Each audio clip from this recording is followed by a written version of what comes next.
can nằm hồ này chỉ hàng một sông hàng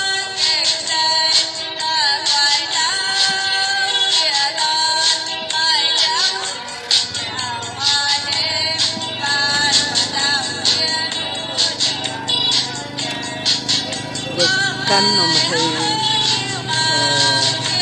được xây xịt ton để áo lỗ thủ lỗ chuyên hàng đối với áo lỗ mày cổ lỗ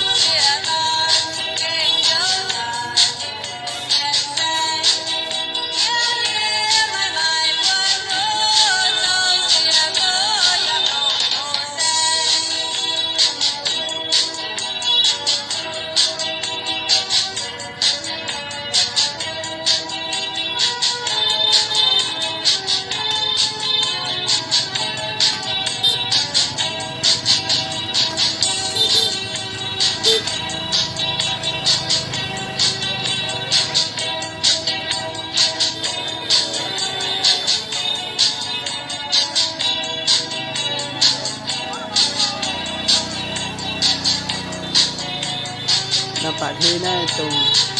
đối với căn nôm hay xây dựng bằng cổ hùng quay miền quay tay chân miền một cổ áo này đối với căn thế mà chân miền mà miền miền mà tham nhủ mình xia ở từ hùng quay cổ áo rồi từ đối với căn chân nôm bằng cổ khét cảnh cả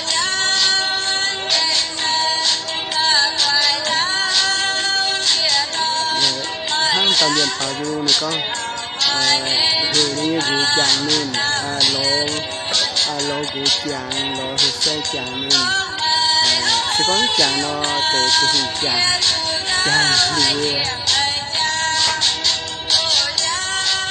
lùa ở từ lỗ từ hồ xây chàng cái lùa nó xính chủ với vùng qua nhìn đi nó thấy lùa nó phải ta những cái là hơi hai chuyện tài đó là mà miền tài khác